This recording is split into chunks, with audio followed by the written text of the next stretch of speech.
Good afternoon, ladies and gentlemen, and welcome to the BSR Winter Series for the MX5 Monday Championship. We make our way to Snetterton, and as I say that, you can see on the bottom left of your screen that the time is ticking down because there is no time remaining.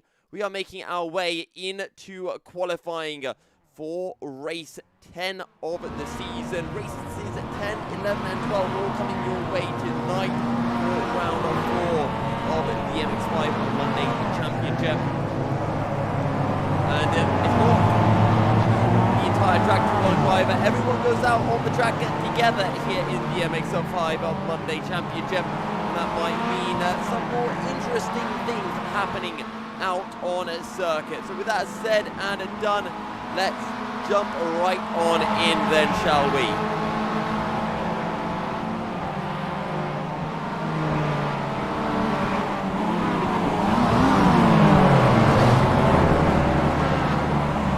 Let's just get the good old standings up.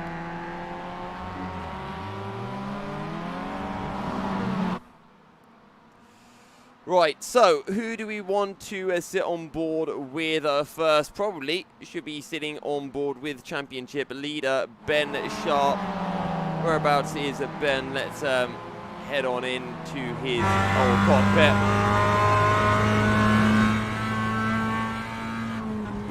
Making his way down into Agostini. Of course, though, this is just the outlap, 15 minutes of qualifying. And for those of you unfamiliar with how the show runs here in the MX5 Monday series, 15-minute qualifying into 3 15-minute race. The first race is based off the qualifying order, and then races 2 and 3 are reverse grid of the previous race results.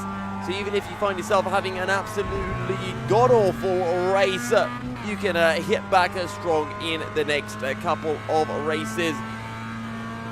And it's one of the reasons why we find ourselves with 6 different winners from the 9 first races, although Ben Sharp has himself 3 wins to his name.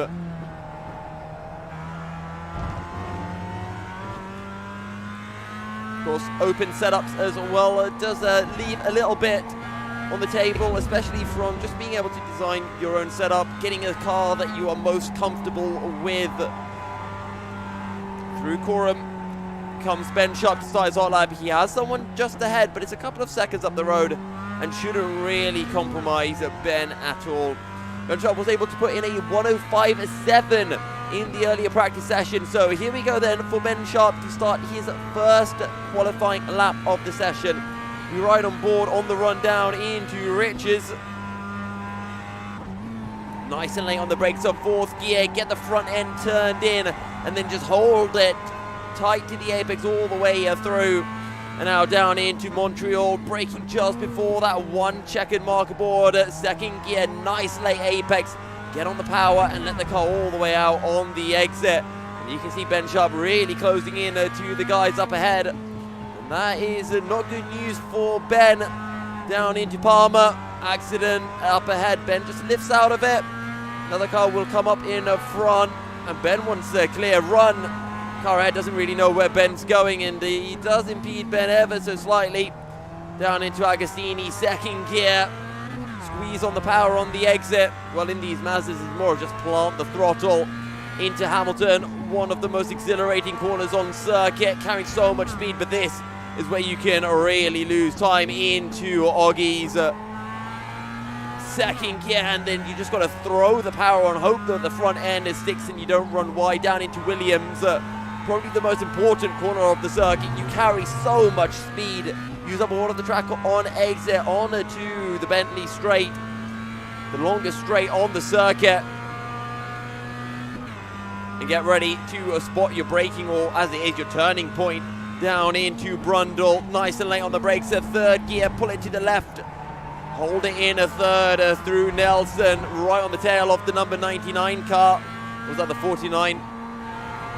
Into bomb hole, bombing it through, of course, little lift on a corner entry, and now through Coram. No brakes, it's just about lifting and getting that right amount of turn in, but now the brakes are well and truly on Ben Sharp. Clearly he's had enough of that lap and he's just going to set himself up for a new lap.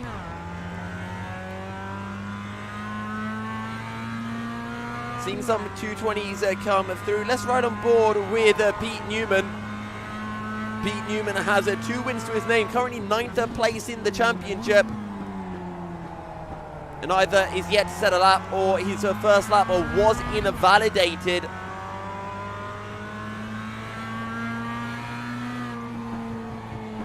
Down into Palmer corner, 3rd gear on the curb.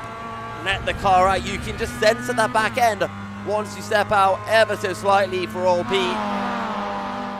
In that white and blue Pole Sim car. Is that Pole Sim?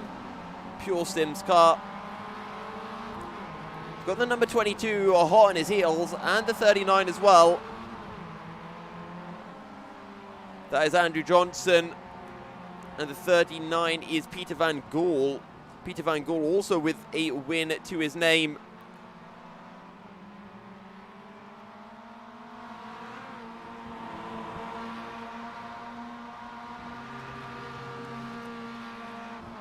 Onto the Bentley straight then for Pete Newman.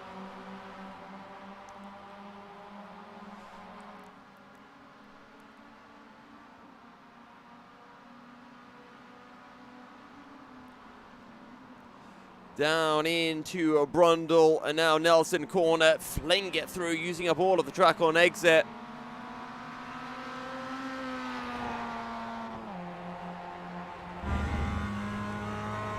Right then, into Coram for Pete Newman. Hold it nice and tight all the way through. And then stamp on the brakes, 3rd gear, throw it in to Murray's. And on the power as early as you can. What will this be for old Pete Newman? He'll definitely be wanting to start towards the front end of the pack. Across the line, that's a 2:05.9. And that is a provisional pole for Pete Newman.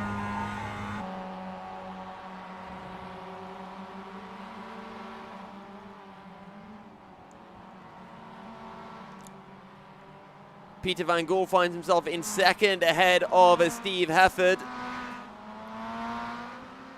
who is on a lap that we would be expecting to see slightly further up the order.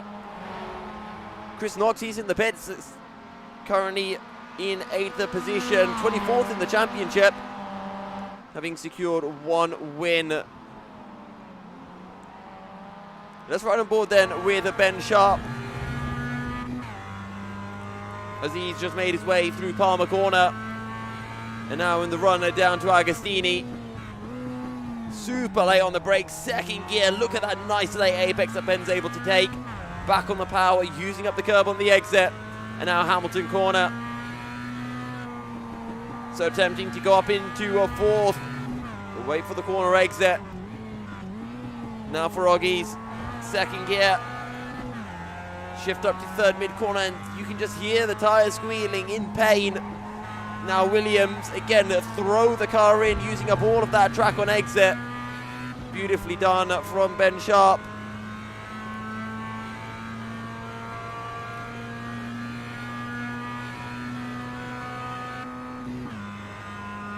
And now the runner down into Brundle. 3rd gear, hold it to the left. Just throw it into the right hand. A bit too much there from Ben Sharp. And that will definitely compromise him. And you can see that he's already backed out, short shifting up to 5th through bomb hole.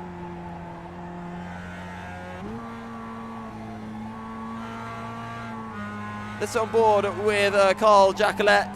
He's making his way through Coram now to complete a lap. Current best is a 2:08.3. And he'll be wanting to find a little bit more time on the power through Murray's.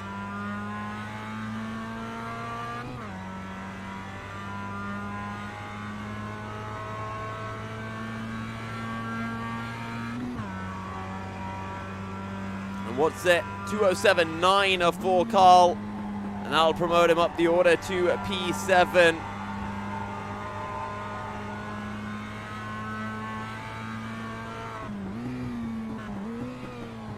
I think Phil Regan is on a lap. No, he's not. Never mind. He's in the pits. Let's sit with Mr. James Birch. He's throwing in the car. He's just started a lap into Rich's.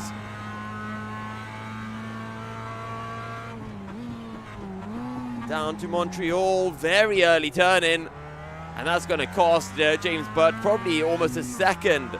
Currently sitting on a 2-minute 10.9 lap time.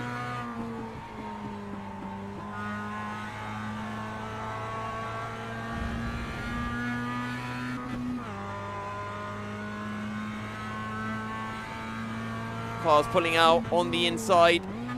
Very early turn in from James Birch. This is all going to be costing him a lot of lap time at the end of the day.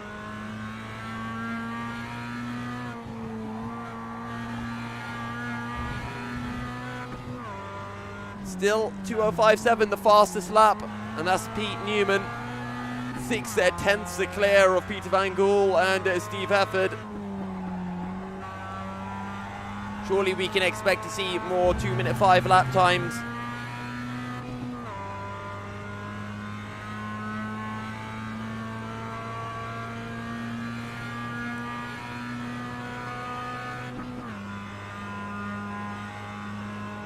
Let's switch on over then to David Buki. As up ahead, that's the 27 car getting very sideways into Oggles.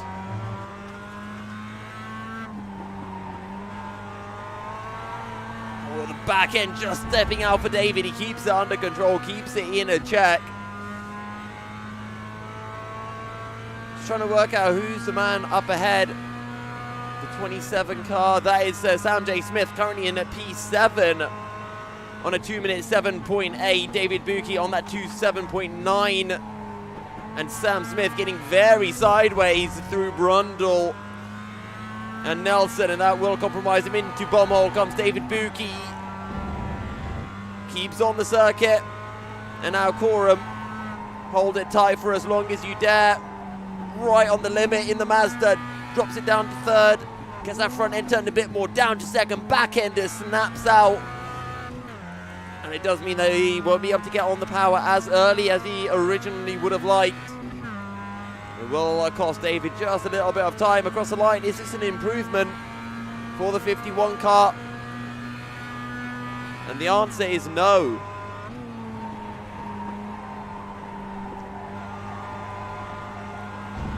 Pardon me, I think it was by a few hundredths of a second. Ben Sharp's gone up to P2 with a 2:06.3, but Pete Newman still dominating affairs.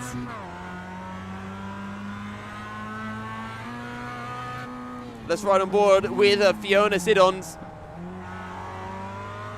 Very tight line down into Oggles, and that is not what she would have wanted at all. Now Williams. Bit of understeer on corner entry, just not able to get that front end turned in. Maybe just needs a little bit more toe out on those front tyres. Maybe some suspension changes as well could do the trick. Down into Brundle, someone's on the inside. That's the 58 car. That will compromise Fiona's lap. Hands down, James Birch passing. 1 minute 30 left of qualifying then, folks, before we get into the race.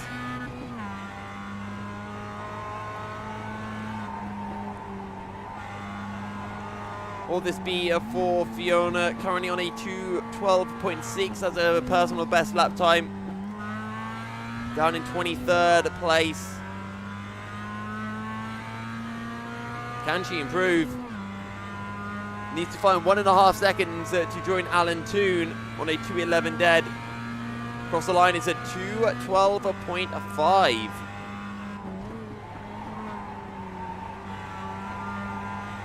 James Birch. Actually, let's sit on board then with Ben Sharp one last time, because he's got enough time, I think, to complete this current lap.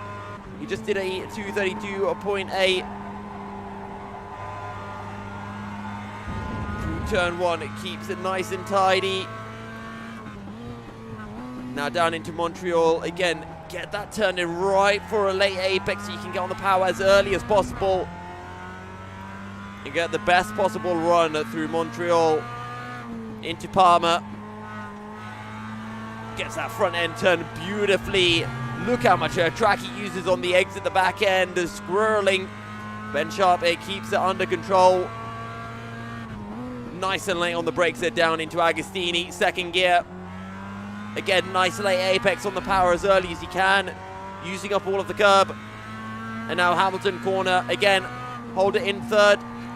Bit of a dab on the brakes to get that front end turned in. And turns it beautifully for Ben. Second gear now into Ogles. I always forget, is it Ogles or Oggies? This corner, this is definitely Williams, third gear. Maybe could have got a bit closer to the apex, but he carries a lot of corner speed all the way through. And now it's just about getting ready to spot your turn in, down into Brundle and Nelson, under the bridge. Nice and late onto the brakes for Ben Sharp, pull it over to the left, swing it in to Nelson, use up all of the track. Couple of cars that are running wide, hopefully they will not affect this man's lap. Through bomb hole, almost completely flat I think for Ben Sharp. And now Cora, it's just about patience, getting the right amount of power, downshifts to third. Second gear now into Murray's. Clips a sausage curb that might unsettle the car just a tiny bit. Someone's getting very sideways and bent out of shape.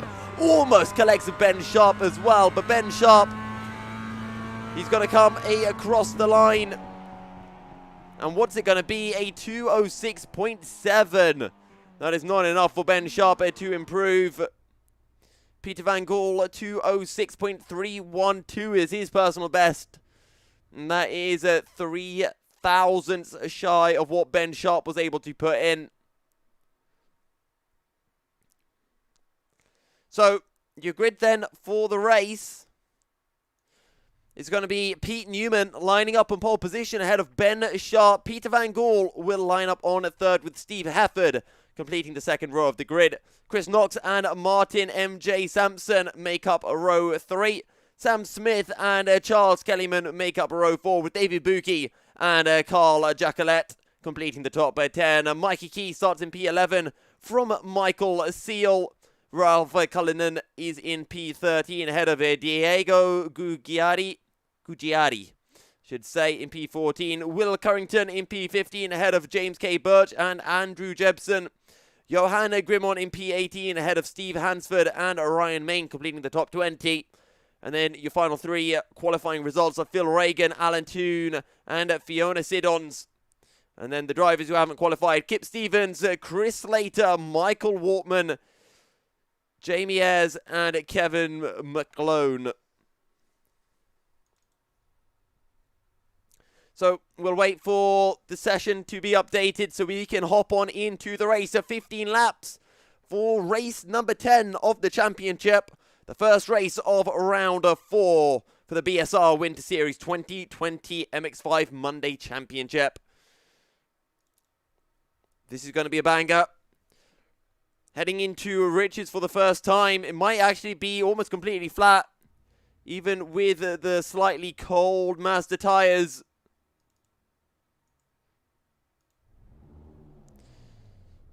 Because you're probably going to be getting to Richards in about 4th gear, which is, you know, the gear that you do take Richards in normally. But Montreal is going to be crazy because we've seen in qualifying so many different lines from so many different drivers. Some of them opting to run, some drivers opting to take Montreal with a very late apex. We saw that from, the likes of Ben Sharp. But then we've seen others taking a much earlier apex. The line that doesn't really work as well. But it's a line that we see nonetheless.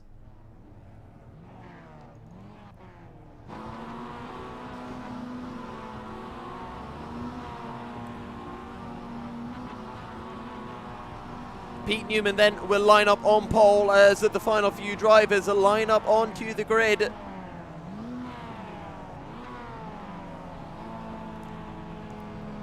Start will be so important. 15 laps. Snetterton is definitely a circuit that you can overtake. Much longer straights than what you'd get in your normal Fanatic. Master Championship.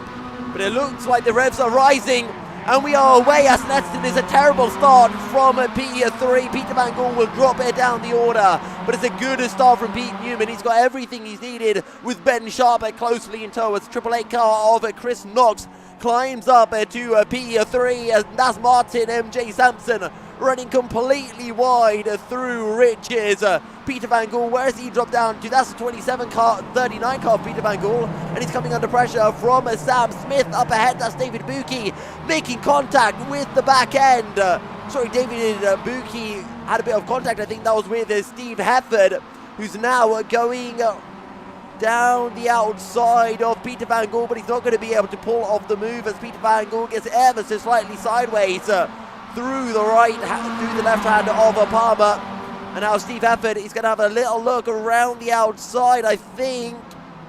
Down the inside of the 39 car of Peter Van Gool, who's still struggling, just not able to get out of this battle for P4. Pete Newman still leads from Ben Sharp and Chris Knox. And down the inside goes Michael Seal on the 72 car of Steve Hefford, and he pulls the move off as well. Michael Seal up to P6, Peter Van Gool on the tail of Sam Smith. And I think he's got a pretty good run as well. Let's ride on board with Peter Van Gool down Bentley Straight as we approach Brundle for the first time tonight. Side by side, 3 abreast almost in the background. And the 27 of Sam Smith holds on to the position, but behind Steve Hefford coming under immense pressure. Actually that is Michael Seal coming under pressure because Steve Hefford's pulled off the move, and in the background that is Charles Kellyman who's dropped down the order. So we take a little look at Ryan Main in the 66 car. The background, James Birch running a little bit wide. He might have a look down the inside into Murray's. No, he won't. It's a bit too far back to pull that off, and that is the spun car of Michael Seal. So Michael Seal has had an absolute appalling run. And here comes Peter Van Gool again, looking for the outside now of Sam Smith down into Riches. But he's not going to be able to pull off the move, but Peter Van Gool still has to slot in behind. Gets closer down into Montreal.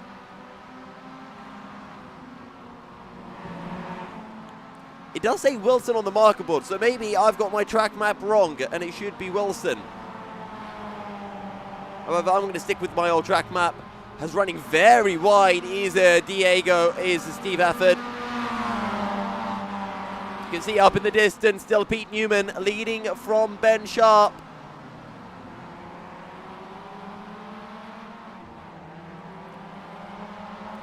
Our eyes are on this battle for P4. Chris Knox is in a lonely P3 at the moment. But Mikey Key, actually, he's getting very closer to Diego Gucciari. Martin J. Sampson wants to get close as well. Here comes Mikey Key down the inside into Williams. That's a brave place to do it, and he pulls it off as well. But does he have the exit speed? That might have compromised him ever so slightly. Because here comes the 79 car of Martin Sampson up ahead. It looks like Peter Van Gool has finally done it down into Brundle. And now Steve Hefford wants a piece of the action as well. As Sam Smith takes so much cover in the background. That was Mikey Key. Mikey Key completely flying into Nelson. Well, he's going to drop it down the order massively. Mikey Keys dropped down to P11. Peter Van Gool back up to P4.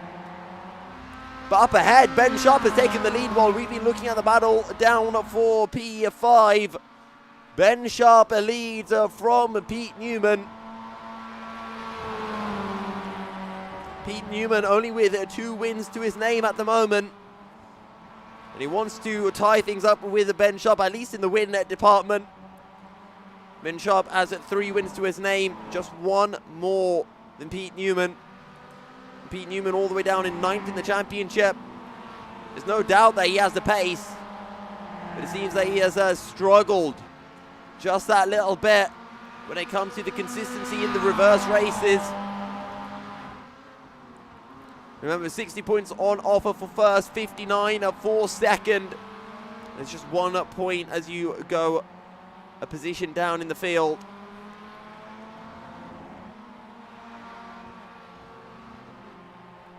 And Sharp just looking to pull away. Steve Efford, though, he's having a look down the inside of Sam Smith in the background. There has been contact. Steve Efford goes round the outside of Sam Smith through Hamilton. And now into Oggies. He's got the job done and dusted. Now Steve Efford can try to close in onto Peter Van Gool.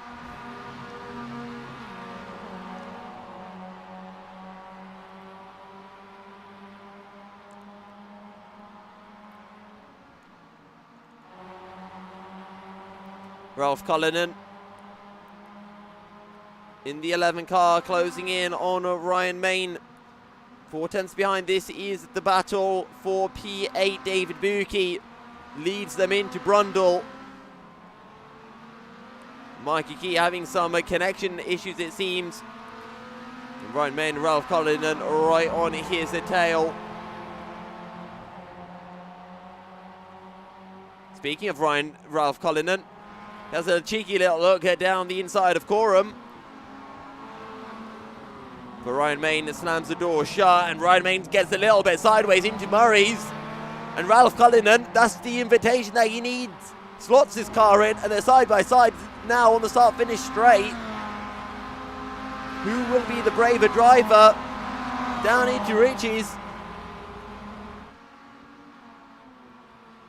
Ralph Cullinan has got the job done and dusted. Up into P10. You can see Mikey Key has actually pulled a little bit up the order. However, this battle for P4 is starting to, or P5, pardon me, starting to rage. Steve Efford has Sam Smith and Martin Sampson hot on his heels. So they make their way down to Agostini. Lap of 4 of 8. It is a 15-minute race. We estimate 8 laps will be completed by the end. Martin Sampson kicks up a little bit of grass on the exit of Agostini down into Hamilton. I tell you what, Sam Smith looks very quick indeed. Down into Oggies. And Sam Smith does not get the best of runs as they make their way into Williams once again.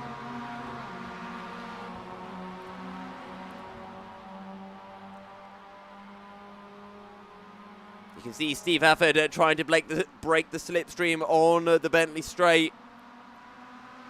Nose to tail down into Brundle. No changes for positions. Not yet, anyway.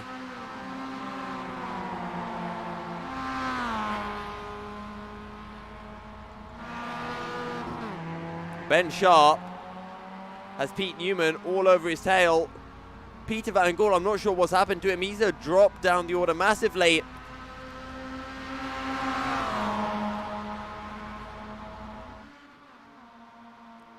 Pete Newman is close to Ben Sharp. He's not letting Ben run away with this race. Just a 2-horse battle for the win, and it's a really good run from Pete Newman. Could he have a look down into Montreal? No, a little bit too far behind. I think he'll look for the late apex on corner exit. Again, just not quite enough. Nose to tail between the two of them as they make their way into Palmer Corner.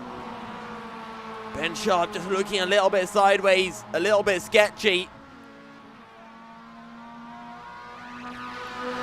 Let's ride on board with Pete Newman as we go into Agostini very early on the brakes from Pete. Ben Sharp possibly a little bit too late. Interesting to see the different lines coming through from the pair of them. Ben Sharp just making sure he can get at that late apex, that corner exit speed through Hamilton. Ben Sharp kicking up a lot more grass than what Pete Newman is.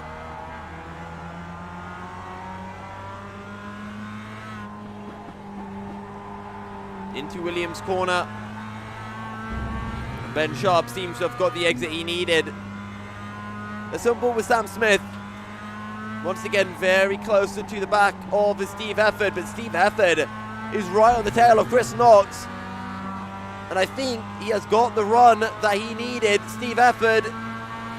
Here we go then, nose to tail on the Bentley straight. And down into Brundle. Steve Hefford will have the inside. Will he get the job done? Runs a bit wide. Steve and Chris Knox will have a look for the slingshot on the exit of Nelson. Can't quite get his car alongside down into bomb hole. Steve Hefford will claim P3, but this battle is not done just yet. Question is, will Chris Knox be able to find a way past, or will it be Sam Smith who climbs up to P4? And that's very wide from Steve Hefford. And that might give Chris Knox a chance to come back at him. Down into turn 1, you can see Martin Sampson dropping back in the background. He's down in P6.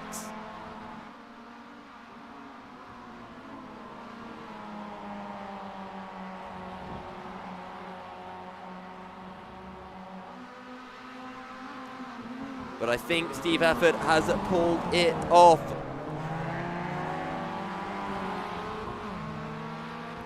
And now you can look to pull up the order. And take a look at Michael Seal. Oh, this is a battle and a half. Michael Seal getting passed here by Charles Kellyman, who's going down the inside. And I think that's Steve Hansford who's going to try to follow him as well. Andrew Jebson in the background in the 22 light blue car. Charles Kellyman down the inside. That's a late diver from the 61. And that's Michael Seal following through. Charles Kellyman from Michael Seal and Alan Toon. This is a battle and a half.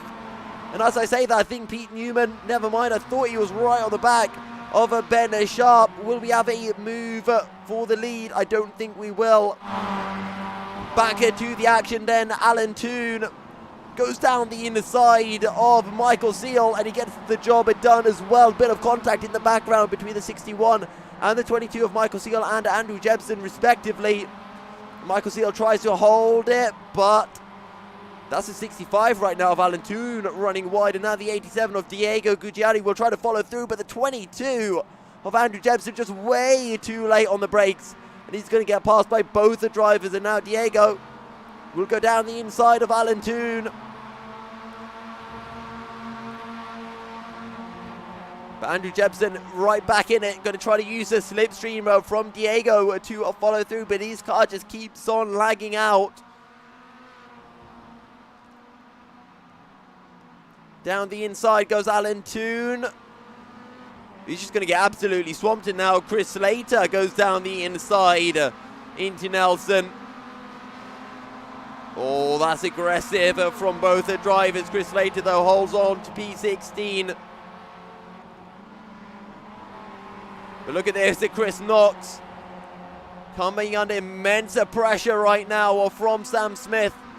You see Steve Hefford running a bit wide. And we've got a move for the lead. Pete Newman down the inside into Williams. Sorry, into Palmer corner. Ben Sharp, though, is going to hold it around the outside. And he's going to have to hold it around the outside into Agostini. Oh, nose to tail. He can't slam the door shut because Pete Newman still there. But Ben Sharp reclaims the lead on lap 7 of a 1 minute 15 remaining in the race. And Pete Newman, he's going to have to get the job done pretty soon because there's not much time left in the race.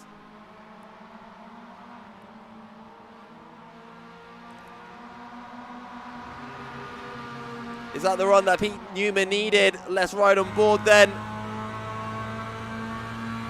Right on the back of Ben Sharp. Ben Sharp surely will go defensive down into Brundle. Round the outside goes Pete Newman, and he'll have the inside down into Nelson. They leave each other room. Great driving from the two of them. Into bomb hole. Pete Newman has the compromised line, and Ben Sharp will have the exit speed. Fantastic battling between the pair of them as they make their way through Coram side by side. Ben Sharp for the inside down into Murray's, but no, he just can't quite get alongside Pete Newman, who reclaims the lead as we make our way onto the final lap at 10 seconds remaining in the session. They will cross the line just in time. 2 seconds, 1 second across the line they go. And that's the white flag, ladies and gentlemen. On to the last lap of the race. Pete Newman leads away from Ben Sharp. Where does Ben Sharp want to get the job done? He's going to have a look at down into Montreal, you know. Round the outside, he'll look for the slingshot. He'll look for the cutback on exit. Pete Newman now for the inside. Down into Palmer corner. He's able to slot back in front of Ben Sharp as well. And get the drive through Palmer corner. Into Agostini we go for the final time. And actually in the background, Sam Smith and Chris Knox, they're still battling for position. Sam Smith has got back ahead of Chris Knox. Chris Knox will have a look for Agostini. No, he switches to the outside on the grass. Back into the inside. How late on the brakes does he go? Not quite late enough. Sam Smith holds on to the position.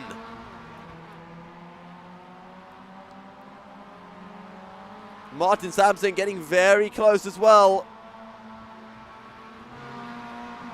But Ben Sharp, this is going to be his last opportunity to get past Pete Newman on the Bentley straight. Running down into Brundle corner. Does a Pete Newman go defensive? The answer is no, and down the inside goes a Ben Sharp, side by side between the two of them. And the inside is covered into Nelson by Pete Newman. But once again, Ben Sharp has the better line down into Bomb Hole. And Ben Sharp is going to be able to find the cutback. They go into Coram side by side, just like last time. It's deja vu. But this time, Ben Sharp has the inside all the way through Pete Newman. Late on the brakes, down into Murray's. He'll hold on to the lead, but it will be a drag to the finish line. Ben Sharp, does he have enough power in that MX5? And I think the answer is no. Pete Newman takes his third win of the championship from Ben Sharp by a few hundredths of a second. Chris Knox holds on to B3. Sam Smith, he spins it, he bottles it through Murray's on the corner exit. Martin Sampson will take a P4, and it will be Sam Smith who comes home in a P5 ahead of David Buki. Mikey Key will come home in P7.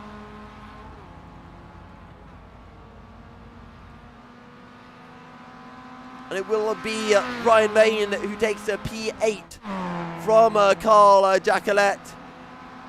And Charles Kellyman will take a P10. Diego Gugiari P12.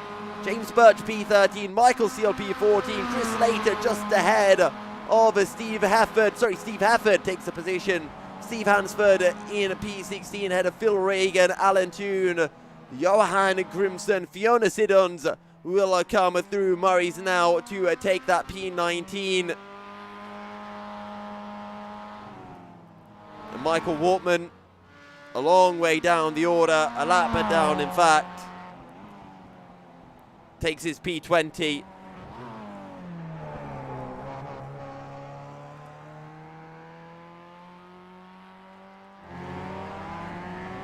Andrew Jepson, I think, is the first man who has been lapped.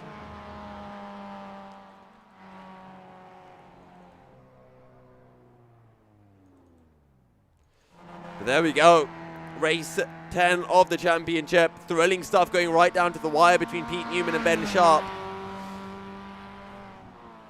And at the end, at the wire, just 0.08 of a second separating the pair of them.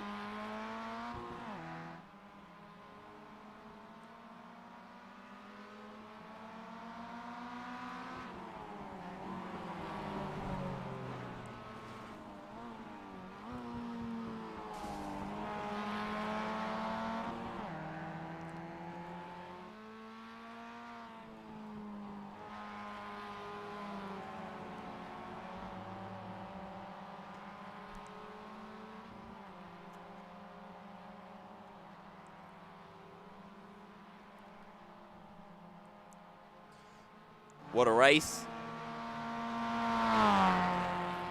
So,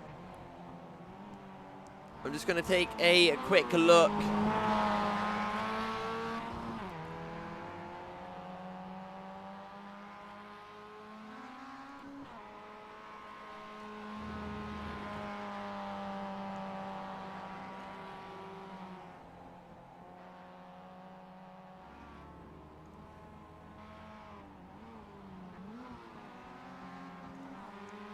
No, we are waiting to see where the grid reversal point will be. To see who will start in pole for the second race. Everyone jumps on into the pits.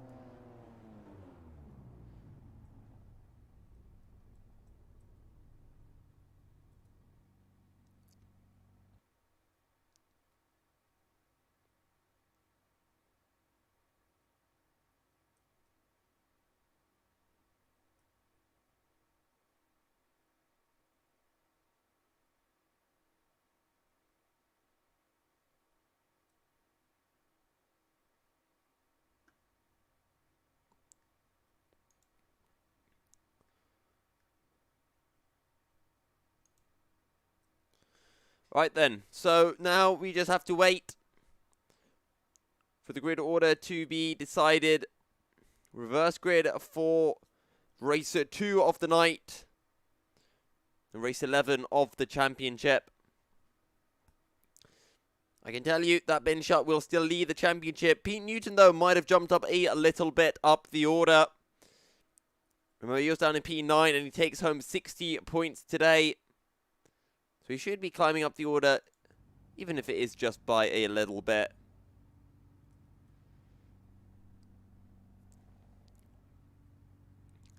It's also a good race for the likes of Chris Knox, Martin Sampson, and Sam Smith. But definitely some drivers who will be wanting more. Peter Van Gool, for one, he had to pit in early, and that was his race done and dusted. So he'll be hoping for a little bit more in race 2 of the evening, race 11 of the championship. Because, of course, with that reverse grid order, he could find himself starting all the way towards the front of the grid. By the way, I'm sure Pete Newman and Ben Sharp starting towards the back of the grid will give us an absolute spectacle to witness.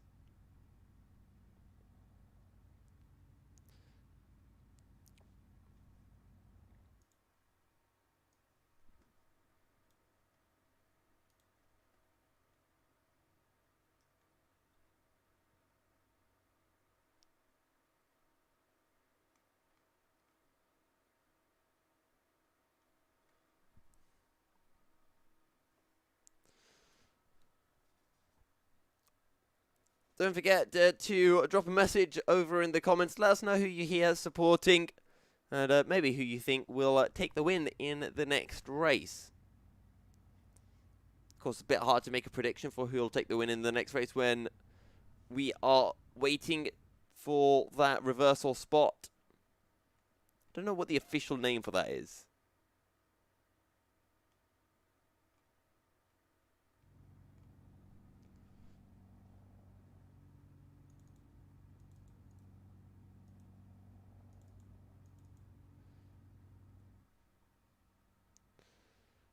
Well, the pits are pretty much empty now.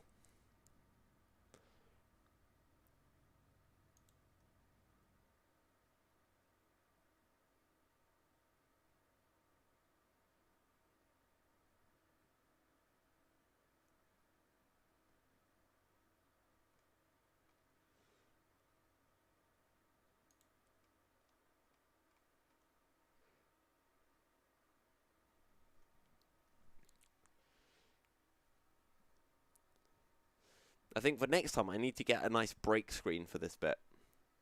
I can grab some popcorn, chill back a bit.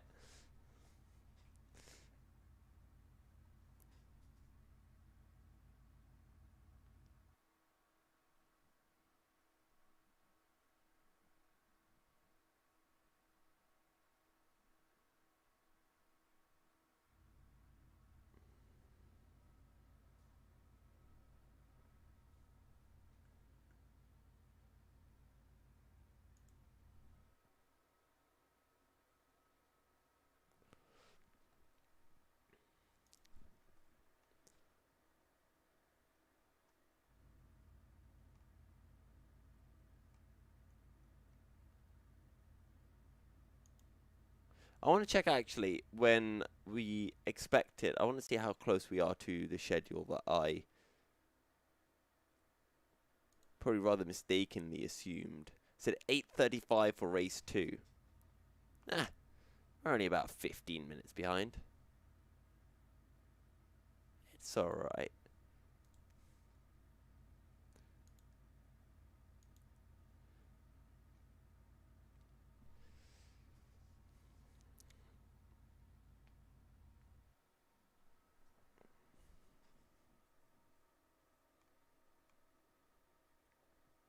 Well, it might feel like a bit of a break for some of us guys.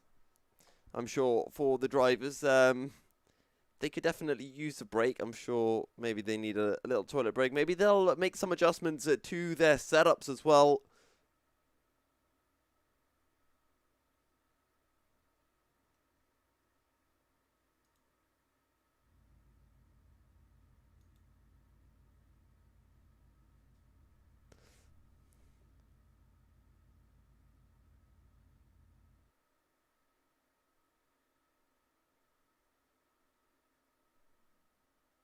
And apparently, the next one is ready to go, give or take.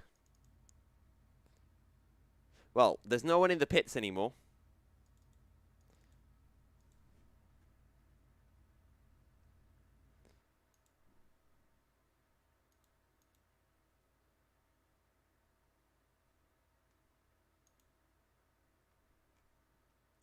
I really wish I had filled up my water bottle with a bit more water now. In other words, I wish I'd actually put water in my water bottle.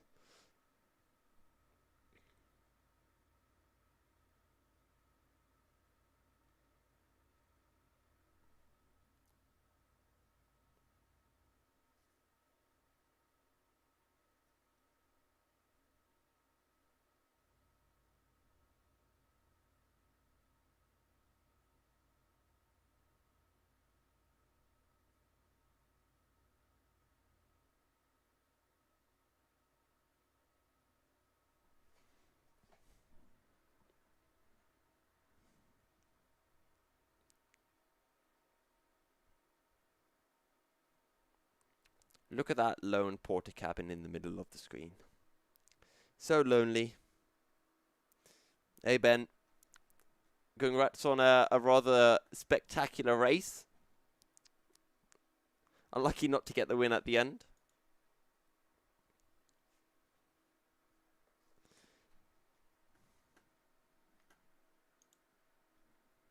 But let's see how race 2 goes and how much entertainment the reverse grid can bring.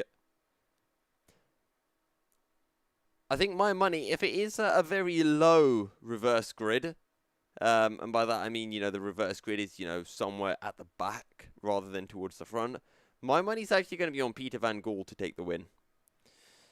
Already has a win to his name. We know he was quick in qualifying, and if he starts towards the front, I don't think the likes of Pete Newman and Ben Sharp will be able to catch him. So I think Peter van Gool will be able to take that win. But remember, he finished the first race down in 26th, and that's out of 28 drivers. So yeah, he's gonna need some luck, I think, to get a reverse grid from P26, 27, or 28. Next session is up. Oh, okay. Do I need to rejoin then?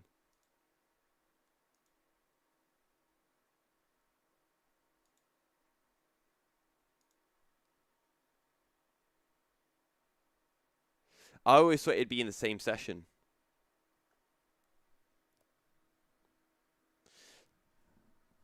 Hello, Willie. How you doing?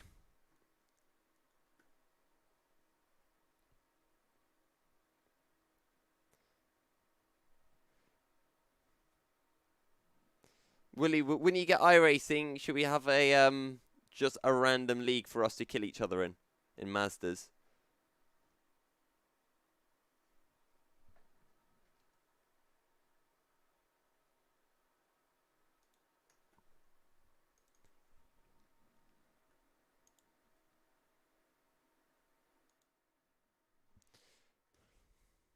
Right, we're jumping in now.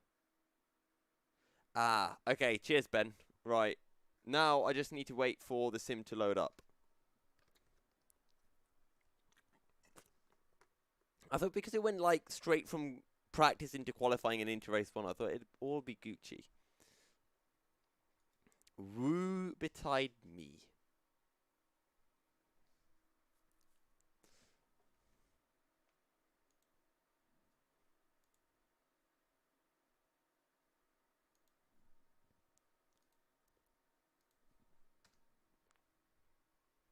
Right, 15% loaded. Oh god, I forgot how long it takes for my iRacing to load up. We should be in about a minute. So where is, from what position is the race, or is the grid being switched around from? Aha, we're loading in now, 42%.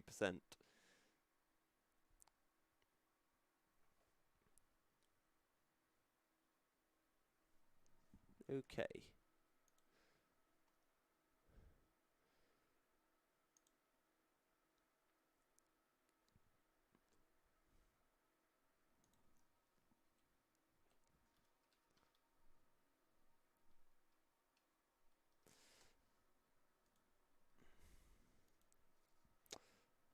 I still stand by this. Oggies is the best corner on the circuit.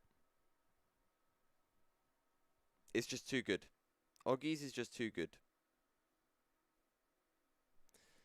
Especially in the Mazdas, it just feels like you can carry so much speed into it, and you have to have so much confidence into what is, you know, almost a hairpin. It's just so good. And then I think after Oggies, probably say bomb hole actually, because isn't it? I think bomb hole's almost flat. With default setup, it wasn't flat. I did have to give a little dab on the brakes, but that was fun. And Quorum I'd probably like, but I'm just terrible at it. So for me, it's good old Oggies. Right, here we go, loading in now. Has the race already started is the question.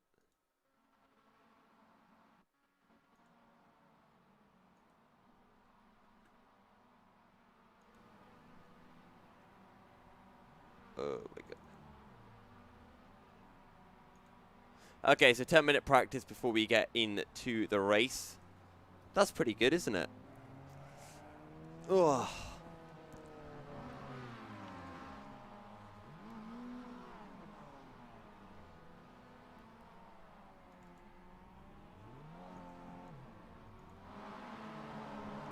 Let's take a look at Johan Grimon.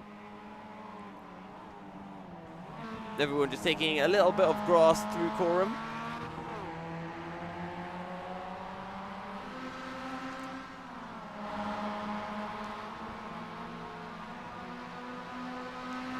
What lap times are we seeing coming through? Now that it is hot and sunny, I don't think we're going to be seeing any 205s coming through.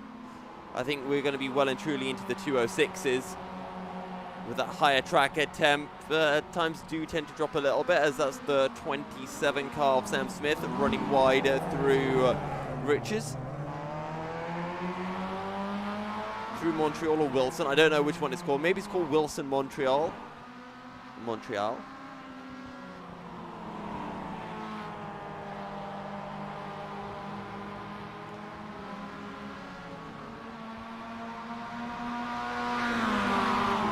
There's a 97 of Carl Jacquelet just behind. And Carl runs wide, and they'll open up the door for Sam Smith to go through. And Carl says, enough's enough. I'm just going to run nice and wide. Fiona Siddons in the Guinness car. Actually, do I have my trading paints open? I must have trading paints open if I'm seeing that livery.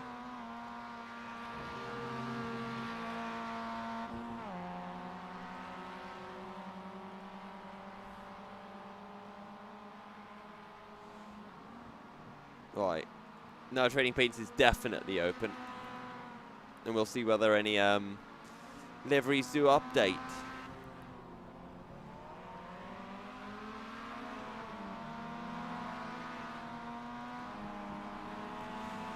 Edward Rapprega coming to complete a lap across the line. And that's a 2:08.1 for the number 14 car. Ooh. Almost a little bit sideways on exit, and that is a practice done and dusted. So, I have a feeling that some drivers will be lining up on the grid now. Oh no, for Pete Newman, this is disaster. Oh, sorry, not for Pete Newman. Wait, where is... Huh. So the first 23, so it was from 23rd that we had our rotation. But I'm just wondering, where is Peter Van Gool? Because I cannot see him anywhere at all.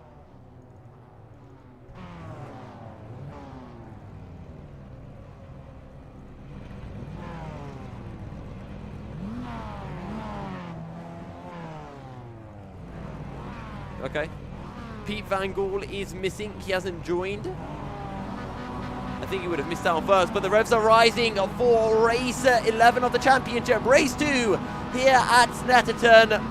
Will Currington gets a terrible start. Kip Stevens leads the field down into turn 1.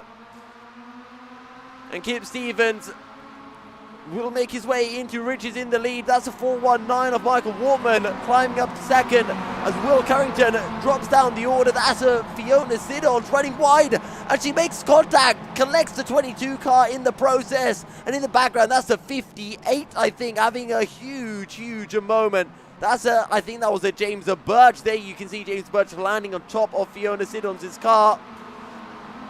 But Johanna Grimmon in the 11 car, right on the tail of the 72. That is Steve Hefford, who's had a great start climbing up the order from down in, I think,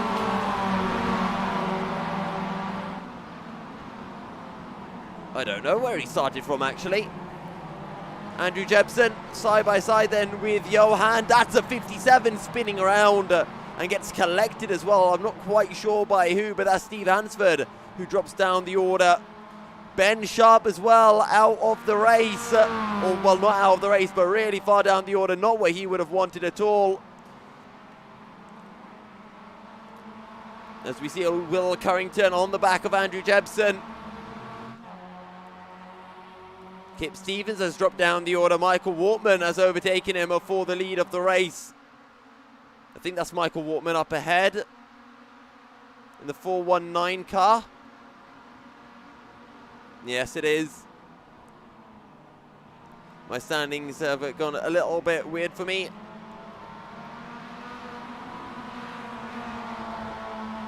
Kip Stevens in a very nice little liveried car. I'm going to call it the clown car. But Michael Wortman leads the way from Kip Stevens and Michael Steele in P3. Steve Hefford down in P4. We know Steve Hefford is quick,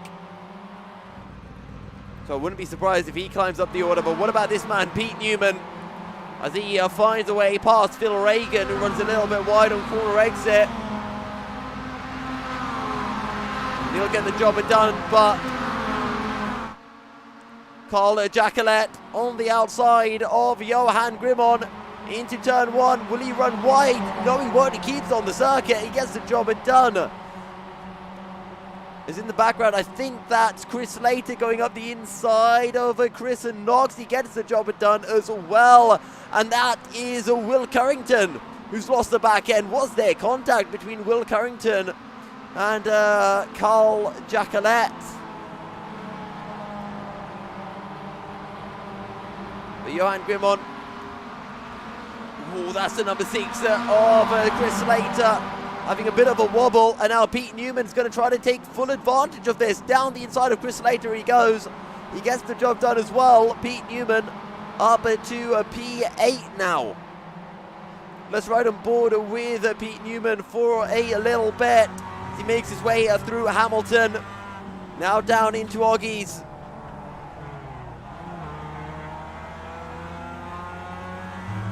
Sure, he's coming under a bit of pressure from the guys behind, but his eyes are firmly on the road in front. As I say, this Steve Hefford is getting very close to the back of Michael Seal on the Bentley straight. Steve Hefford has a look to the inside, and he'll get the job done on Michael as well. He gets very close to him on the exit of Brundle. Through Nelson, Steve Hefford holds on to the position, but there you can see Pete Newman getting very close to the back of Carl Jacquelet.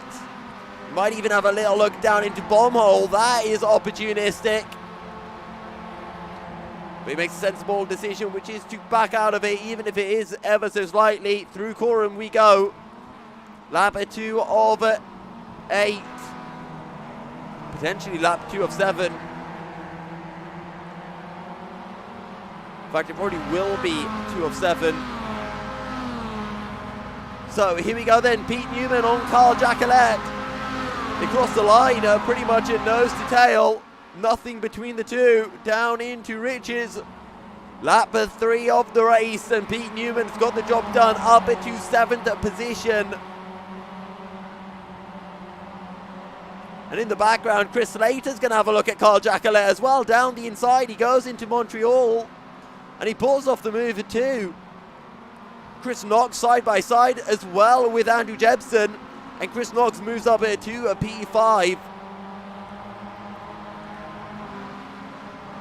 Leading the way though, still this man, Michael Wortman from Kip Stevens and Steve Hefford. And Steve Hefford, we know, is quick. Last time round, he went 6/10 quicker than Kip Stevens. So he's definitely going to be closing in. But where is Ben Sharp? Is he in the pits? No, he's not. He's down in 21st. He's got Fiona Siddons up ahead. So let's see what he can pull off. Oh, look at this, Pete Newman. He's still climbing. Got Andrew Jebsen up ahead. Battle of 4 P6. On the Bentley straight then, Andrew Jebsen goes defensive. Pete Newman looks to the outside. It's a long run down into Brundle. And Pete Newman round the outside. Contact between the two of them. Pete Newman will not be happy. Oh, he clips the sausage curb and it throws him into Jebsen's car.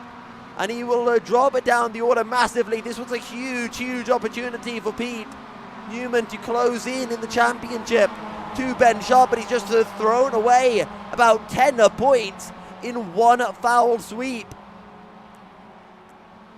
And now he's got Will Currington right alongside him. Sorry, that's Phil Reagan. Up ahead, you can see Johan Grimon. Down into Murray's, more contact. And Phil Reagan will drop down the order. That might have been a bit excessive from Pete Newman there. But look at this, Steve Hefford closing in at the front of the field.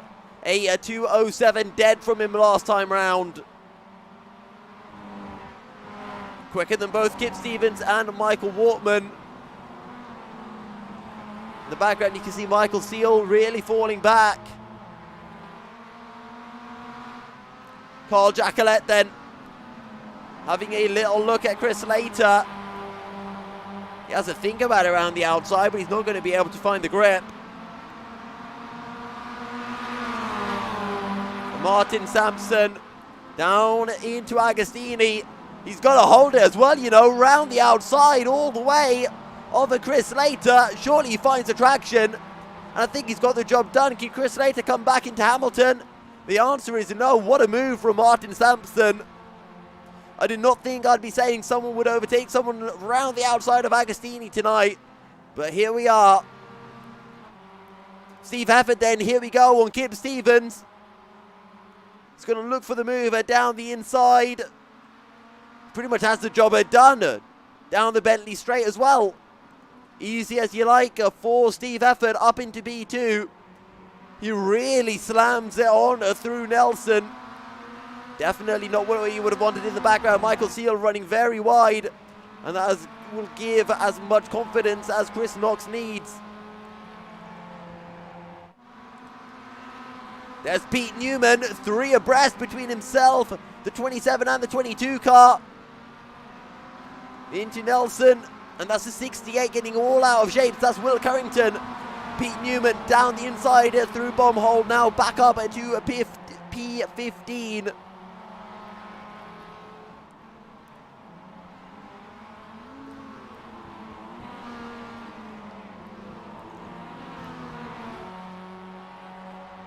Michael Wortman still leads from Steve Hefford and Kip Stevens, but he is coming under pressure. Pete Newman, though, on the start finish straight, he might look for the outside on Will Currington into turn 1. He's quite a bit back, though. Sorry, that's Sam Smith. He's got past Will Currington.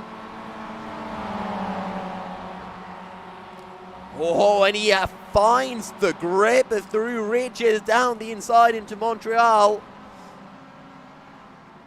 And Pete Newman gets the job done. Back up at 2P14 then for Pete. How much further can he climb? What about Ben Sharp? Up at 2P19 now.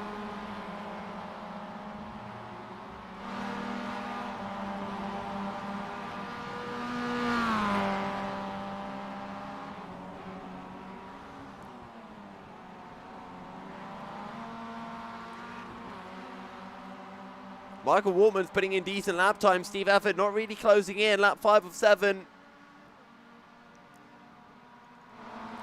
Jez Banks in the 7 car on the back of Edward Raprager and Charles Kellyman. And Edward Raprager's got a good run coming out of Williams. And go down the inside on the Bentley straight.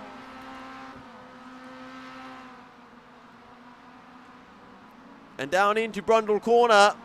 Charles Kellyman might try to find a way through as well, round the outside into Nelson.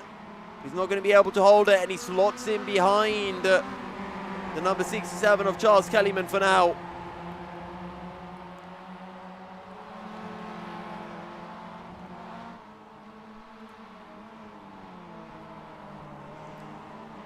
Tell you what, Charles Kellyman is pushing.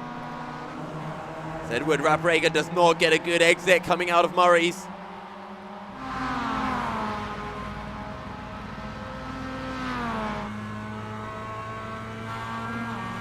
Here comes Edward Raprager on Carl Jacquelet. Job done, down into Riches.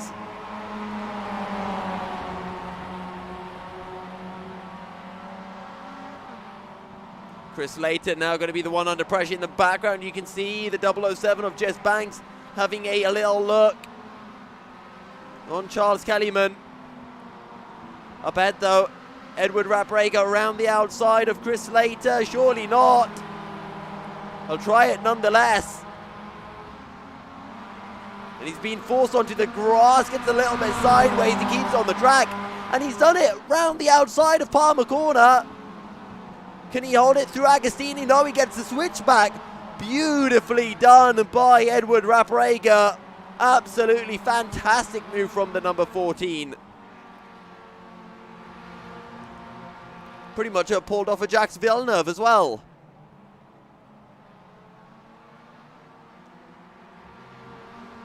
What about Carl Jacquelet? What can he find? We know he's got pace on him. Oh, look at this. Pete Newman is very close to the back of Ryan Main and Diego Gugliari.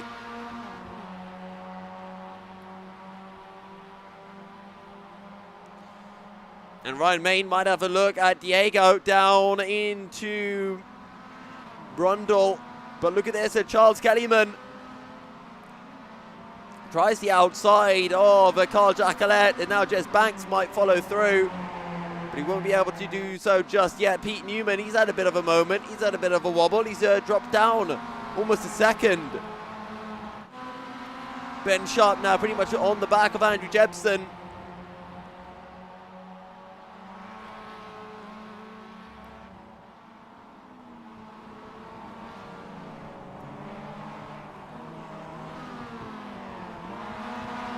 Ben Sharp very close to Andrew Jepson.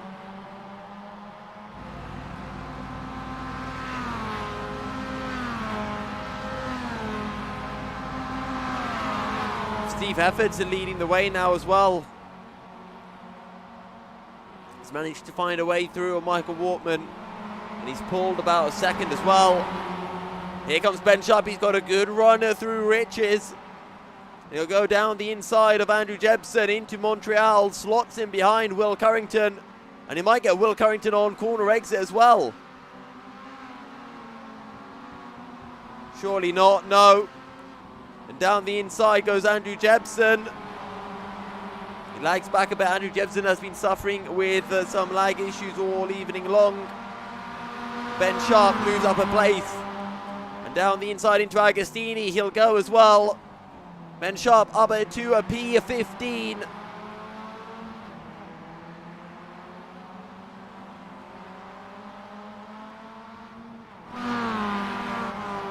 What about this man, Pete Newman? Pete Newman's been involved in another incident, and he's dropped down to a 21st. So Pete Newman has not been able to keep it clean in the reverse start. And that will cost him. That's a big plume of smoke up ahead. And that's the 888 car of Chris Knox, who really drops down the order. He was in, what, P5, I think? So really bad news for Chris Knox.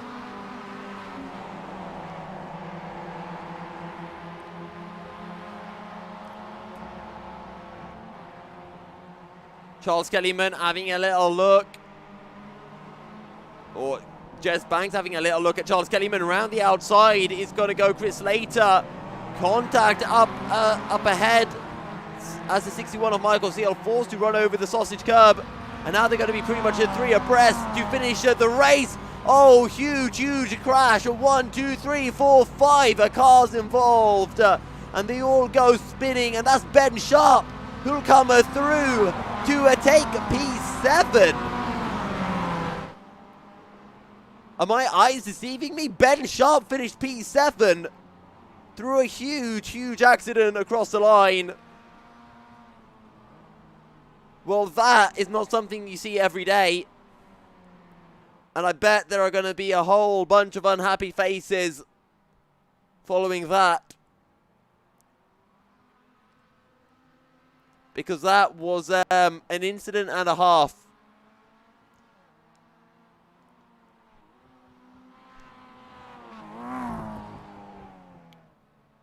Someone went very bouncy. So who is involved? Martin Sampson, I think. No.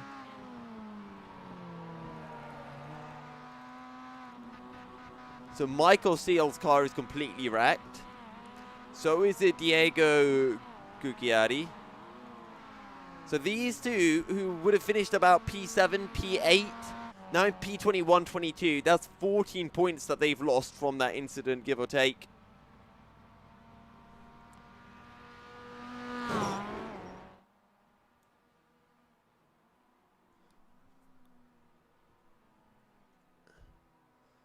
And that is pretty crazy stuff.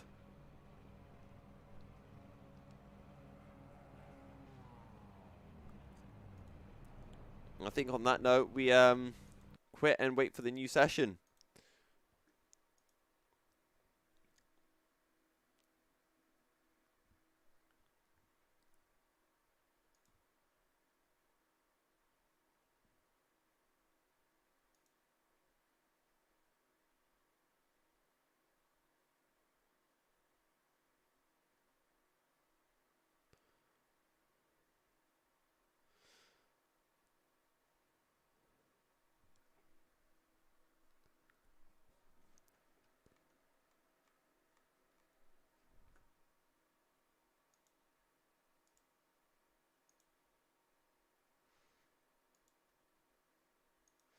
Right, so just waiting now for the new session to pop up.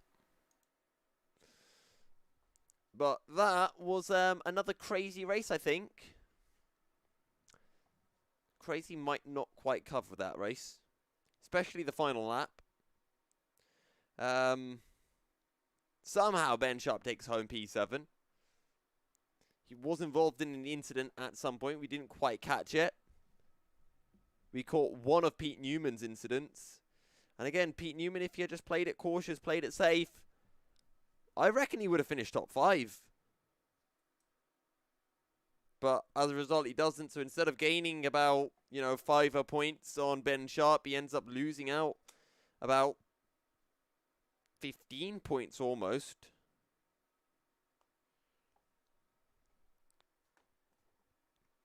That big crash on the final lap of the race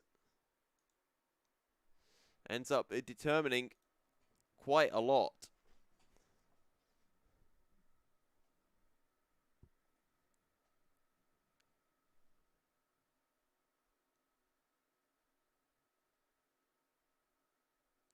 Right, so the final race will be starting in about 10 minutes time. So until then, why don't you grab a quick break, Grab some water. I might grab some water, to be fair, before we head on in for the final race of the night.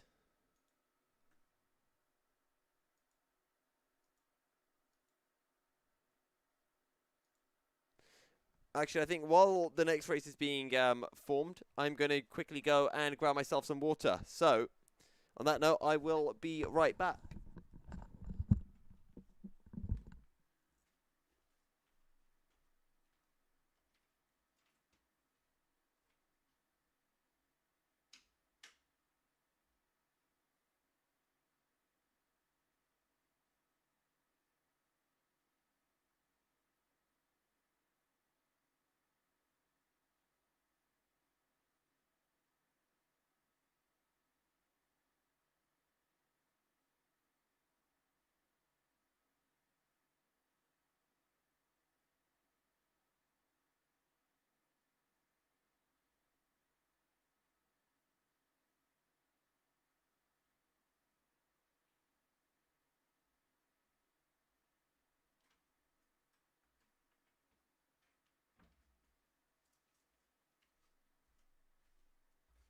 Ladies and gentlemen, you might not actually believe this.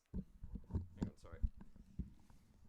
Ladies and gentlemen, you might not believe this, but somebody left a chompy outside my bedroom. Or it was actually inside my bedroom. But free chocolate. I mean, what's not to love, right?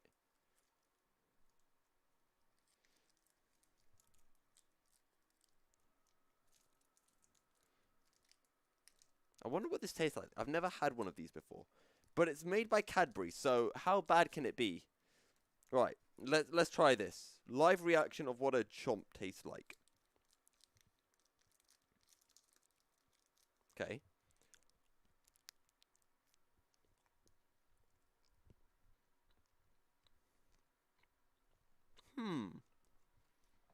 You know what?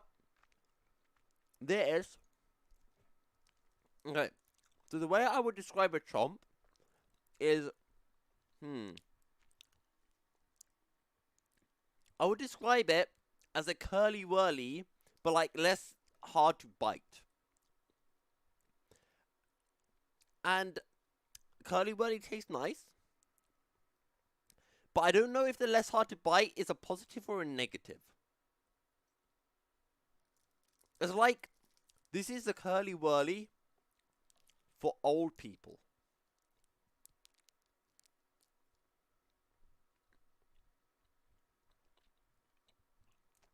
Yeah. That's what I'm going with. Curly whirly for old people. Hey, Diego. Yeah, that was so unfortunate for you as well. You came so close as well to, what were you running, P7?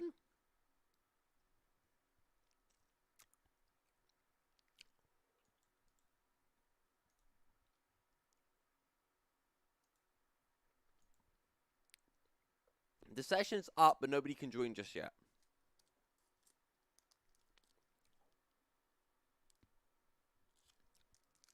Yep, the chocolate's all stuck on my teeth now. I can't get it out.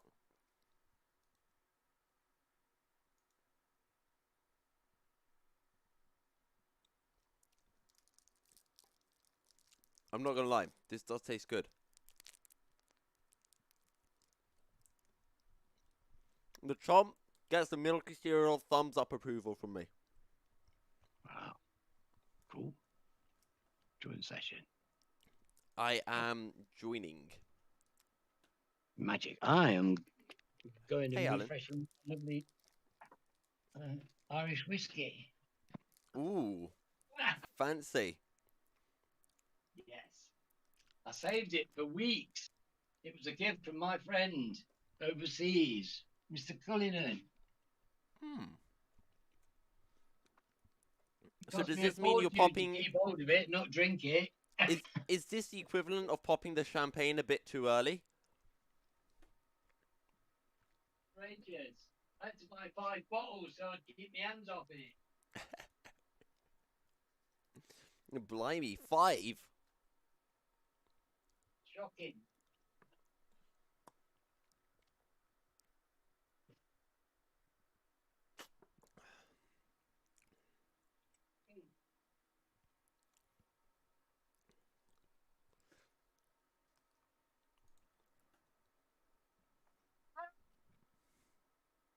look. Start screen on the Rift display. That sounds like a good idea.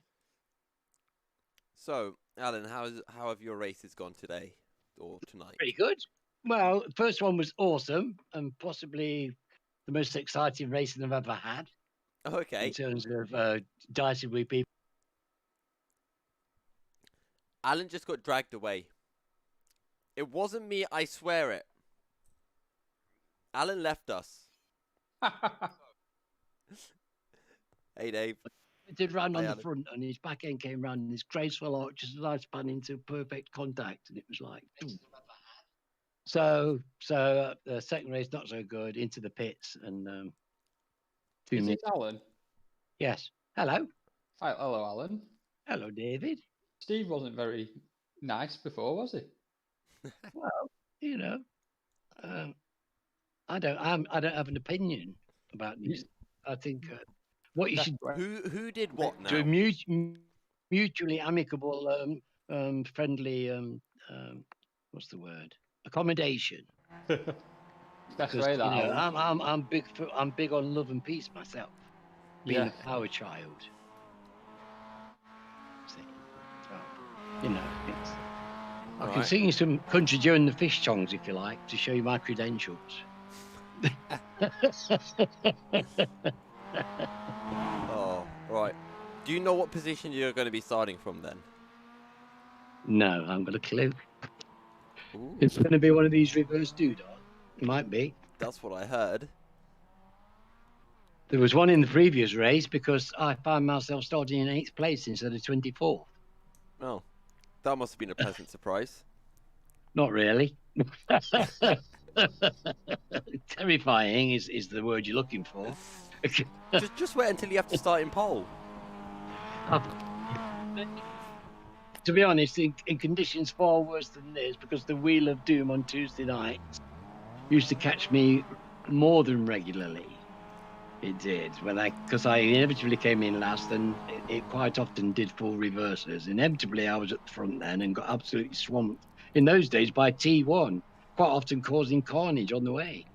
Alan, you must be the first driver I've ever spoken to who's unhappy to be starting towards the front of the grid. Well, I'm a unique and interesting character. Will we be seeing some unique racing then? Most likely. Most likely. Certainly not predictable. I'm sure it won't be predictable. No, because I haven't got a clue what's going to happen. I mean, I don't have a clue what's going to happen. I'm waiting to find out who'll be starting from where. Have a certain You just feeling. when it says grid, you press the button and you'll find out in short order. Yeah. You might not enjoy it. You might. Who knows? But yeah, I have it's a always sneaky, a surprise. I have a sneaky suspicion that a certain Pete Newman's going to be winning this race. Well, I mean, Pete is actually getting severe competition this evening, isn't he? Yeah. He's been having a few But he's getting argy-bargies some on good circuit. racing. He's having some good racing. It's fun for him, I think. You know, it's nice. You know, he's like he says, he could really rather do with another couple of guys in the 205s. You know, just fatten it out a little bit because it's. I know what he means. It's there's more exciting racing behind because there's a big bunch of us all crashing into each other. Yeah. Well, did you get a box seat view for the incident on the final lap of race 2? I was probably too far back. In fact, I was well back because I was only 20 seconds in front of Steve when he crossed the line. I was 20 seconds from being lapped. But I'd fought a valiant battle to avoid being lapped. It started at 26 seconds, and I held them off for a considerable while, quite a number of laps. So I was very happy because in the old days they would have been past me. I wouldn't have had the pace, and they would have made me up and took me over. So On the lead keep lap it is go well. You know, it used to be loads of seconds a lap, but now it's less seconds a lap. right. When do we start? 3 minutes left off practice. Okay. Yeah, and then just just press the green thingy. So, You're right. what is your fastest lap then so far? And my fastest lap around here is a 2:09.7. Well, if it makes I you think. feel any better, Alan, you're about over 2 seconds a lap faster than me. So there you go. Well, being faster than you doesn't make me happy, surprisingly. Maybe it should, but it doesn't. I'm only concerned with how fast I go, not really bothered about how fast other people go, to be honest. Fair enough. But I can say. Oh, and Alan has left us again. I think someone's dragging him in and out. Yeah, Ben, it seemed like you had a bit of fun. Did you have a wry smile when you saw a certain Pete Newman facing the wrong way? You saw yourself jump up there, you're like, my championship remains safe.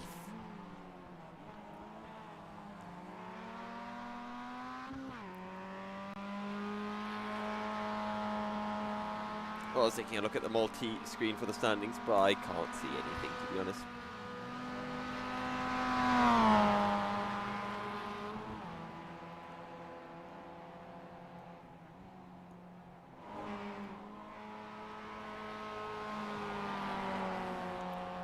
Edward Rapprager and Kip Stevens were second and third in the championship. I think that might be switching around. I don't know, actually.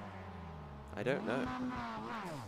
The championship might be definitely altering after this race. We will have to wait and see.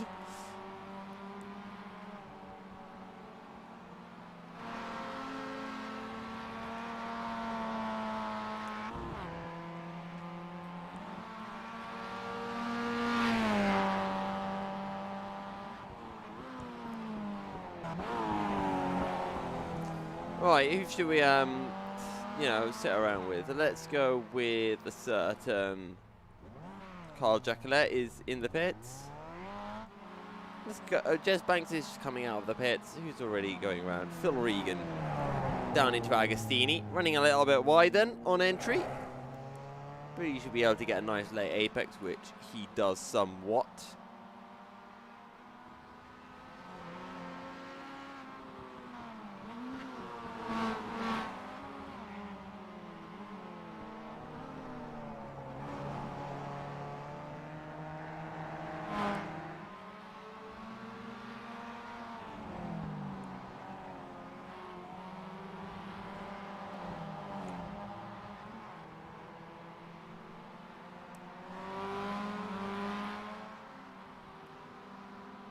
Fastest lap times at the moment are only in the 2:10s, and that is currently Pete Newman. He's put in that 2:10, and there we go. That is the session done and dusted. We will now be heading in then for the race. And it's a grid rotation around P25. So what that means is James Birch will lead the field away. Alan Toon starting in P4, Diego Gugliari P2, Michael Seal P3, David Buki P5, Carl Jacquelet P6, Fiona Siddons P7, Steve Hansford P8, Chris Knox P9, Pete Newman P10, Phil Reagan P11, and Johan Grimont in P9. Ben Sharp all the way down in P19, your championship leader.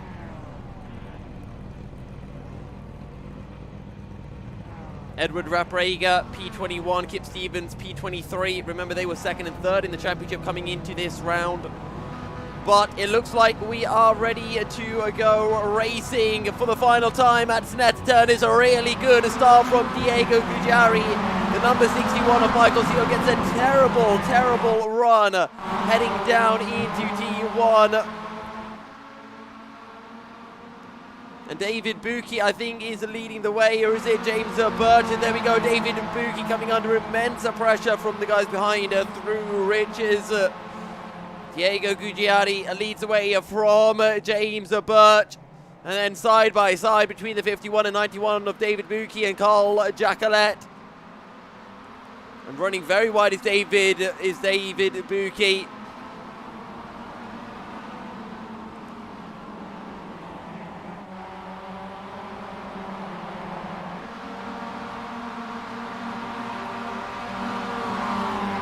Taking a look then at Ryan Main. It's a little bit further down the order, getting very close to the back. Is that the 60, I think, of Phil Reagan? Let's ride on board for a bit with Ben Sharp. He's all over the rear end of the 66. He's going to have a look around the outside into Oggy, so surely not. What a move from Ben Sharp. He pulls it off and down into Williams. He should be clear, or is he? He has to leave a bit of a room for Ryan Main on the inside, but he's got the job done. Pete Newman up the road. This is the battle for P2, 3 abreast, then going down into Brundle. This is going to end in tears. And that's a that's a 56. I'm not quite sure who that is, just backing out, playing it sensible. Pete Newman up into P2 ahead of her, Chris Knox. Diego Guggiari leading the way.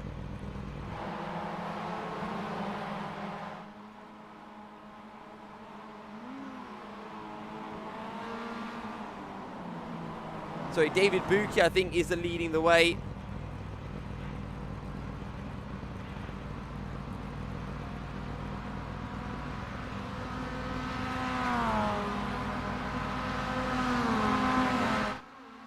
Right, so Diego now has to push as much as he can before Pete Newman starts to close in. Finally, my timings are working.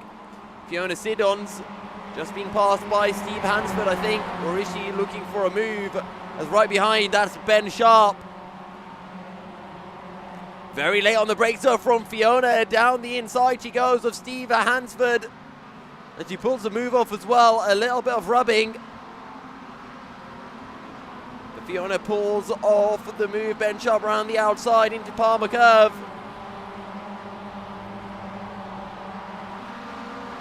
But leaves a lot of room and has the inside down into Agostini. Surely it's a job done. Lay on the brakes. And Ben Sharp moves up to a P7. Oh, contact! Fiona taps the rear of Ben Sharp. And that could cause a huge pile-up, but it doesn't. Everyone playing that pretty smart. But Ben Sharp really drops down the order. He will not be best pleased about that contact with Fiona Siddons. He had the move done and Fiona just got a little bit too greedy. And up ahead, Fiona's been spun around by Steve Hansford, who's getting some revenge. And once again, caught up in it is Ben Sharp. But he keeps his car relatively free of damage. And where are the battles? Martin Sampson is looking, I think, down the inside of Ryan Main. Indeed he is. And Martin Sampson will go through. Charles Kellyman tries to follow as well. And Charles Kellyman holds it around the outside of Nelson Corner. We know Martin Sampson has a pace. And he's got Phil Reagan up ahead. And then Andrew Jebson in the 60 car. So he's got Phil Reagan, Andrew Jebson up ahead in the 22 car, pardon me. But I tell you what, Pete Newman, he's flying right now. He's already within 3/10 of Diego. He's gone 2 seconds quicker on the last lap alone. Diego will go defensive, but for how long can he keep Pete Newman behind? Surely not that long, as Pete Newman will be able to get the slingshot coming out of Montreal. And down now into the Palmer Curve. Pete Newman surely has this one in the bag. Round the outside he goes, and Chris Knox is probably going to follow Pete Newman through as well. Side by side now as they head towards Agostini. Chris Knox well and truly in the fight as well. Oh, contact! Chris Knox there catches the rear end of Pete Newman, and Pete Newman is going to be absolutely furious with that. He was in the lead, and Chris Knox, you could see it coming from a mile away. As we see the 67 of Charles Kellyman losing the back end through Agostini. Pete Newman is down to P3. He surely has the pace to win this one, but with that incident, he's now 8 seconds off Diego. If he can keep on catching by 2 seconds a lap, he might just be able to reclaim the win, but that is absolutely atrocious for him. Ben Sharp closing in on Ryan Main once again. Side by side now down the Bentley straight. He'll have the outside heading down into Brundle corner. Around the outside he goes to claim P10.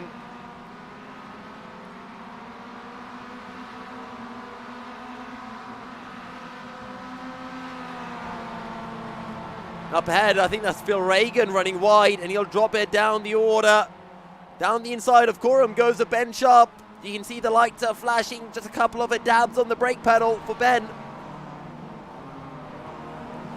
But he's done it, and he's up in position, just tapping the grass on the exit of the Murrays, and he's all over the back of Michael Wortman as well. Pete Newman is on the tail of Michael Seal. He's 7 seconds behind Diego Gugiari, and Pete Newman will have the inside heading down into Wilson Hairpin. And Pete Newman has got the job done. Clean as you like.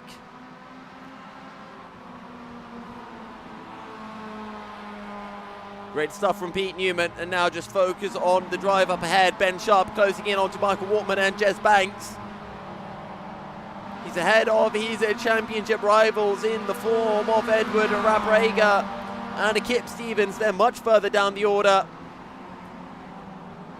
The 67 of Charles Kellyman holds the inside from Johan Grimon.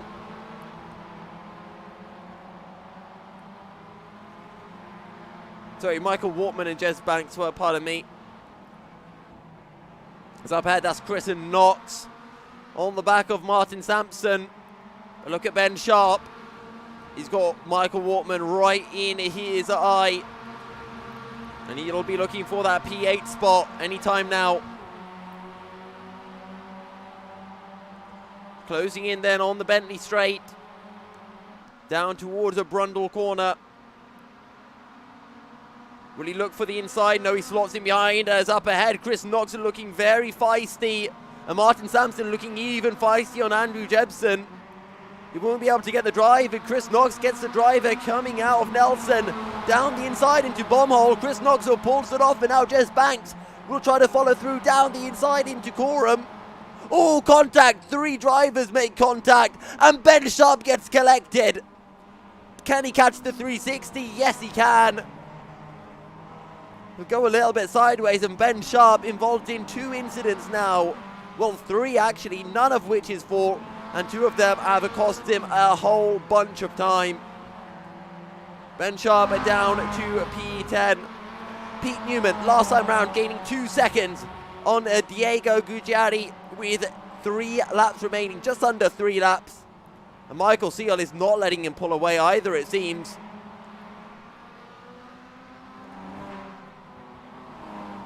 So, 5 seconds, 2.5 laps. I reckon Pete Newman will take Diego Gugiari down into Brundle corner on the final lap. Either there, or it's going to be into Coram. But this is going to be a battle that goes right down to the wire. Pete Newman needs to get his head down and really start pushing. We know he's got the pace to do it. Let's see if he can pull it off. Ryan Main then on the back of Phil Reagan in the corner of your shot. You can see Ben Sharp starting to catch back up again.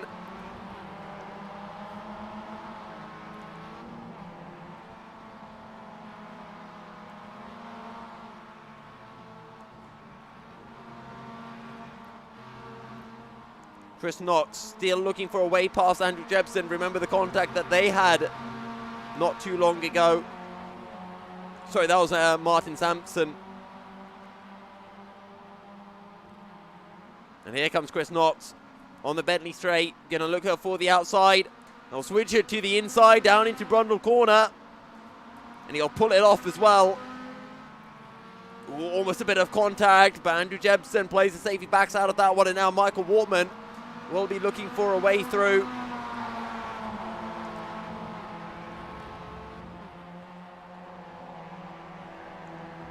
Diego Guggiari and Pete Newman will be crossing the line any moment now. The gap is currently 3.3 seconds. Diego Guggiari sets a 2:11.6. Pete Newman comes across to do a 2:09.6, 2 seconds on that lap alone. Lap 6 of 7, 2 laps remaining. This is going to come to the final lap of the race. Diego Guggiari must be under so much pressure right now. But he needs to keep it clean and he needs to keep on pushing. Michael Wortman, he's most certainly pushing through Riches. Will he switch to the inside down into Wilson Hairpin? He's got Andrew Jepson and Chris Knox right in front. There's almost contact between the former two. The Michael Wortman holds on to P6 for now. You can see in the background that's Charles Kellyman. Oh, sorry, Ryan Main and Ben Sharp. I tell you what, Ben Sharp, he still has a shout for P5 in this race.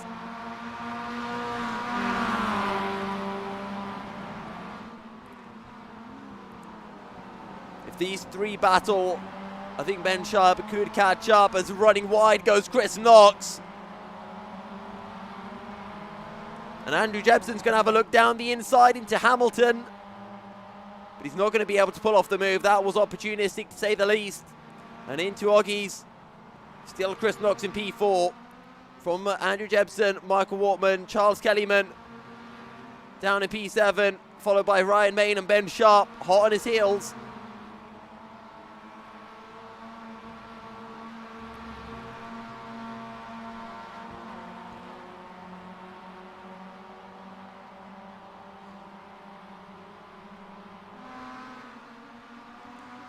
Here we go then for the penultimate time of the night. Down the Bentley straight. Ben Sharp closing in and Ryan Main takes a whole bunch of sausage curb. And in the background, that is Phil Reagan losing the back end through Nelson. 2:11.1 just set by, oh pardon me, I think that's a 2:11.6 from Diego Guggiari. We'll see, he's about to cross the line. 2:11.5. Pete Newman, only a 2-minute 10.7. He's 1.7 seconds behind on the final lap of the race. And he just gained 1.5. It will go to the wire in the battle for the lead. If he had one more lap, he'd probably be able to do it. But for now, let's just keep an eye on Ben Sharp. Start, finish straight then. The battle for P8. Ryan Main's very late on the brakes and Ben Sharp's going to get a better run. Through turn 1, through Riches. Ben Sharp, I think, has got the move done into Wilson Hairpin. And Ben Sharp moves up into P8. And he probably will be able to find a way past Charles Kellyman as well by the end of the lap. Michael Wortman is pushing on at the back of Andrew Jepson. What about Pete Newman? He's really dragging Michael Seal along with him. Sorry, that's not Michael Seal. Who is that? Behind Pete Newman is someone who's very quick. Is that Kip Stevens? It is. It's Kip Stevens a lap down. Pete Newman, I said he'd either find the move down into Brundle Corner or Coram on the final lap. And he is a 5/10 down. But for now, Ben Sharp is on the back of a Charles Kellyman. So Pete Newman on the back of Diego Guggiari on the final lap of the race. He takes so much sausage curb. He's going to look for the inside. Down into Bumhole on the last lap. Pete Newman, surely not. There's almost going to be contact. Can Pete Newman get down the inside into Coram? No, he can't. Diego Guggiari slams the door shut. Pete Newman, he has to look for the move. Down into Murray's. Can he get the run through Corams? He is close. Can he dive it down the inside? The answer is no. Now he has to look for the exit speed, and I think he has got a great exit, but is it enough? He pulls to the outside, he slots back in, back to the outside, but Diego Guggiari takes the lead from Pete Newman. Michael Seal will come home in a P3, a lonely P3 as well. Chris Knox will come home in a P4 from Andrew Jepson and Michael Wortman. Ben Sharp takes a P7 from Charles Kellyman and Ryan Main. And And Jess Banks will come home in P10 from Chris Slater and Steve Efford in P12. Martin Sampson P13, Johan Grimon P14. Phil Reagan will come home in P15 from Fiona Siddons. Steve Hansford, Alan Toon in P18 will take that P18 from James Birch just behind. And Ralph Cullinan will complete the top 20. An unfortunate race for the guys up towards the front of the championship. Edward Ratbreaker in the P21. Kip Stevens down in P22. Remember, he was a lap down as well.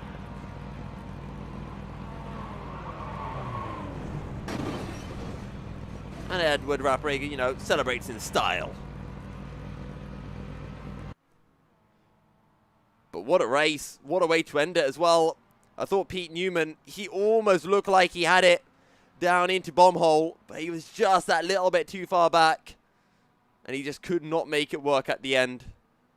One more lap is all he needed. 3 more corners was all he needed. So close. If one more corner existed before bomb hole, if somewhere down the Bentley Straight there was a bus stop chicane on that one lap, it would have been enough for Pete Newman to take the win. That's how close it was.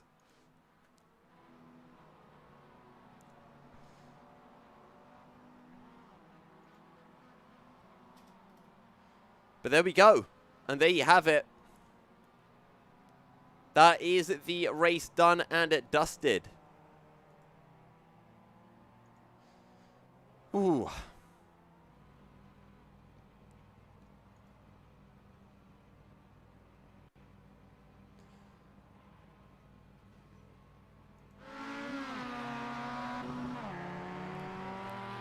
Absolutely fantastic racing tonight. And I think on that note, we will end things here. I don't think anyone... Yeah, I think we'll end things here for tonight. If you have enjoyed the broadcast, you know, do leave a like on the video and make sure to subscribe as well. If you've got a racing league that you want to be broadcasted, then feel free to drop me a message and we can discuss things. I've been your host, broadcaster and commentator, Milky Cereal. You can catch me on Twitter at MilkyCereal73. And I'll see all of you wonderful people for more MX5 action next weekend, or next week on Monday, as I think we make our way actually to Brands Hatch, if I'm not mistaken. Let me just double check that one. Where do we go? We're making our way to Donington Park National on the 12th of January. So I'll see you guys then, and for those of you who are, you know, more regular viewers, I'll probably see you in a couple of days for some Formula X racing action. And until